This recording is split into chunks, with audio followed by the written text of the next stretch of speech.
Hey guys, welcome back to the channel. I'm happy you're here today because we're continuing the fall decorating. Now, before we get started with all of the decorating fun, I wanted to say that I am so grateful to you guys for all of the kind compliments that you left me on last week's video. We had started in the living room and I was just so thankful to all of the views and all of the kind compliments. So you guys are the best. I love you so much. And if you haven't had a chance to check out that video yet, I will go ahead and link it down below so that you can see part 1 of the fall decorating. Before we do part 2 though, I wanted to introduce you to one of my very good friends here on YouTube. Her name is Angie and her channel name is The Bumblebee Farmhouse. And I want to just give her a chance to say hi and introduce herself to you before we get started. Now, if you're coming over from Angie's channel, thank you so much for being here. My name is Jen, and on my channel, I love to do all things related to the home. So you are in the right place if that is something that you love to see.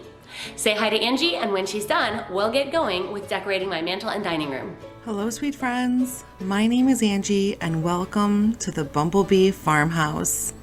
I wanted to thank my sweet and darling friend Jen from Good Home for collaborating with me here today on YouTube. Jen is not only a YouTube friend, but a friend of mine that I had the honor of meeting in person while I was on vacation this past spring.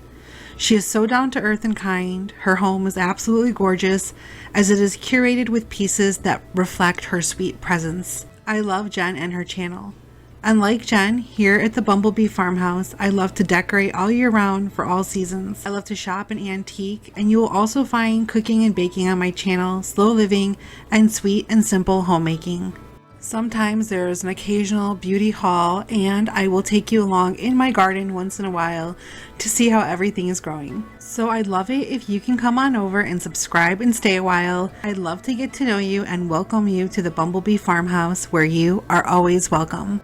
So I'm starting here on my peg shelf, and I'm reusing this same picture that I used in the summer. I like the muted tones. I'm going with some bold colors for my florals. So I thought maybe this would be a nice anchor piece that wouldn't distract from the rust and yellows that I'm using with the florals.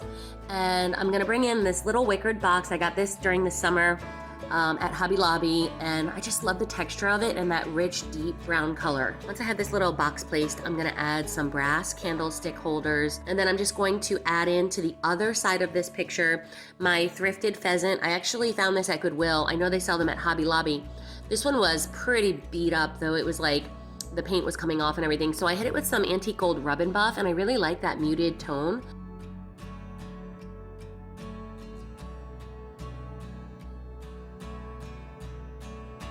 Now this is actually a salt and pepper shaker set that I have, but I thought I wanted to add one little pumpkin up here on the top of the basket just to bring in a little bit of those orange and rust tones. And then I'm kind of backfilling the shelf because I didn't like the look of the hard lines, and I wanted to soften up the shelf a little bit with just some pieces of old florals that I've had from years past.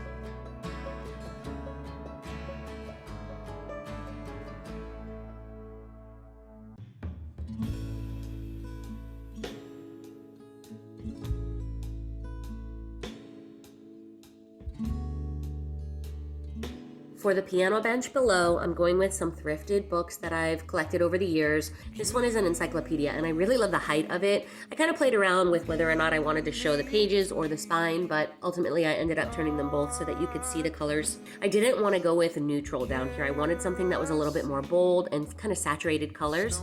On top of this book, I'm going to add a metal pumpkin candle holder. I've had this for years. I actually have two. You'll see the other one in just a moment. One is larger than the other. I picked these up probably 15 years ago. I don't even remember where I purchased them, but I just love the way they bring in that structural element. I'm gonna add in this old thrifted crock. Love that deep brown color. And I had in it a glass that I had used previously to sort of corral the stems that I used in the summer, but I didn't think I needed it for this bunch. These candles are absolutely gorgeous. I love the yellow tone of them. I love the hobnail. You guys know I love hobnail anyway. These were at the Target dollar spot. I want to say they were $3 each. I've been eyeballing some mugs on Amazon that I want to pick up in amber glass that have a very similar texture to these.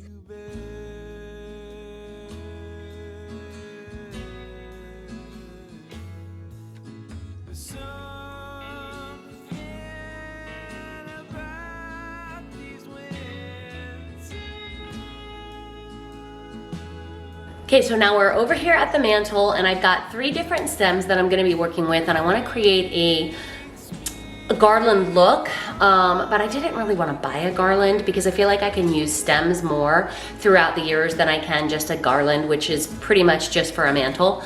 So I'm working with 3 different types of stems here. I've got a few of these that I picked up at Hobby Lobby. I think these are really pretty. I like the brown and red and gold coloring on these. I think these are really, really pretty, and they'll pop really nicely against the yellow of the main bunch. Now this is the second stem I'm working with, and I got this one at Joann Fabrics, but I specifically picked this one up because I love the color of the leaves.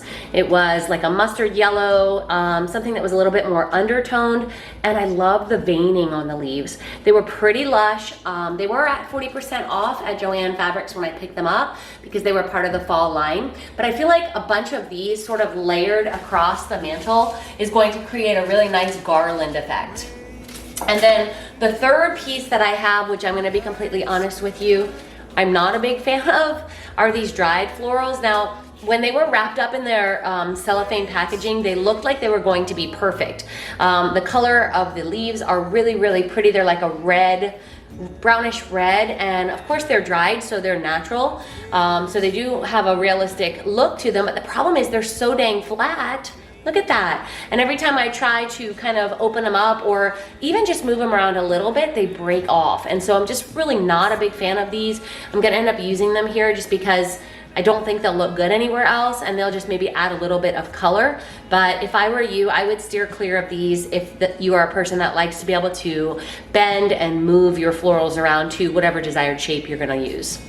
So I'm starting off by just layering the larger stems on each side.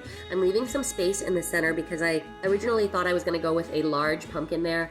I eventually ended up working with smaller pumpkins instead, just to sort of give it more of a full look. But just kind of messing around with the stems and making them bend the way I need them to make everything look full. I think next year I will add a garland because I think these would be a perfect accent to sort of fill out the garland. I'm not gonna go buy more this year. I like the way this turned out, and you'll see in the final clips that it really does look nice, but I think maybe next year I will end up purchasing some sort of a garland to fill in that middle space. I'm just tucking in some of these others in for texture and for color, just sort of wherever it looks empty. And then I'm going to add in a couple of small pumpkins into the center, and eventually I weave in some of the fairy lights as well, and I think that really makes a difference. So if you've got a mantle that you're working with and you want to sort of create a little bit more dimension, fairy lights are the way to go.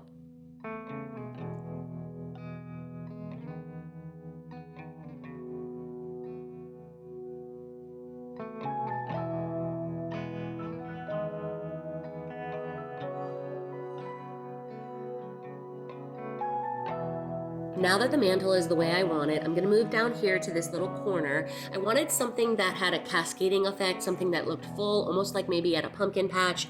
And so I'm gonna start with this rustic looking stool.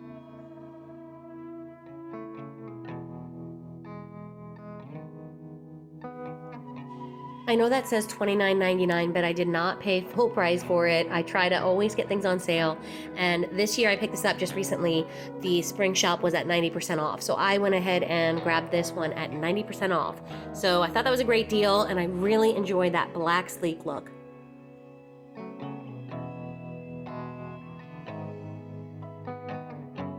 I really love the look of one type of flower in a flower pot. Sometimes that is the most beautiful arrangement, and not only that, it is very beautiful, but it's also very easy to do. But there's something about the sort of cohesive look all within that pot that really does something for the look of the arrangement. And so I'm just gonna place this here next to this rustic stool. We're trying to bring in a little bit of a modern element here beside the stool, so I think this does it with the black. And then I'm just gonna add in this wicker pumpkin. I would like to thank VELLABOX for sponsoring today's video. You guys know I've been a big fan of VELLABOX for a while now. I love the way their candles come packaged in these adorable bags. I like to use them as gift bags, but honestly, they could be used for anything. They're canvas and they're really cute. One of my favorite things about VELLABOX is they partner with US-based candle artisans, and I love the different scents that come each month. Every month, your high-quality hand-poured candle will come with a free gift, and if you're interested in picking up your own monthly candle subscription, be sure and check out the link in the description box below. You'll receive 50% off of your first shipment with the code on the screen. So it's time to move over to the dining table, and you guys, I don't think I have shared this table with you. I picked this up recently for $10 at my local Jericho Road thrift store, and I had a circle one here before, but I never really liked the way the table runner looked on it. And so when I saw this, it was on 90% clearance. They were trying to clear out all of their furniture, and so I picked this one up. Now this is just a neutral table runner. I picked this up a couple of years ago, and I actually can't remember where I purchased it. And then on top of it, as the centerpiece, I'm going to use this wooden bowl as a riser. And this I picked up on Amazon. I'll be sure to include the link below because it is absolutely beautiful. And on top of that, I am trying to find different ways to use decor that I already have. And so I'm using this wreath as a bowl filler. This little wooden pumpkin was something that I picked up a few years ago at Home Goods. And I do like the rustic look of it, but the golden stem and base brings in just a little bit of elegance and sort of ties in with the brass candle holders that I've got in the room. On the sides of the table, I'm going to use some wooden candle holders that I found at Hobby Lobby last year, but I see them a lot. I think they still have them in stock. I want to tie in the wooden bowl with the wooden candle holders. I'm coming in with some battery powered candles here. I'm also going to use this thrifted salt and pepper shaker set. Love hobnail. I say that a lot, but I think this is so cute, and the neutral color really brings the color of the pumpkin down, along with these absolutely beautiful Hobby Lobby amber glass candle holders. I knew I wanted to put these on this table from the moment I bought them, and today I'm just using some battery powered little tea light candles. Eventually I'll grab some actual tea lights, but they look so pretty here, and they really do help tie in some of the deeper colors onto the table runner.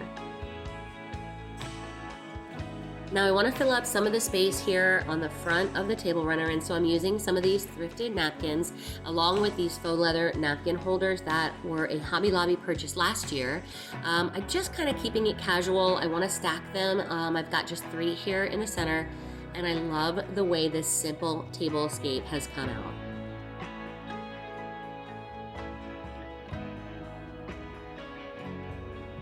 Now we're moving over to my little stool beside my refrigerator. I found this print on Etsy. I had been looking for this specific print at Hobby Lobby. A couple of my friends here on YouTube had shown that they picked one up in this beautiful black and gold frame. I couldn't find it at Hobby Lobby, but I was able to find the actual print on Etsy. Once I have that here, I'm going to also hang this apron. I grabbed this at Hobby Lobby last year on sale from the spring shop. So I'm going to decorate the stool just very minimally with this thrifted book. It's small and low profile, but it does add just a touch of green to help draw the color from the picture above. And on top of that, I'm going to use this thrifted copper candle holder along with one of these battery powered candles from Amazon.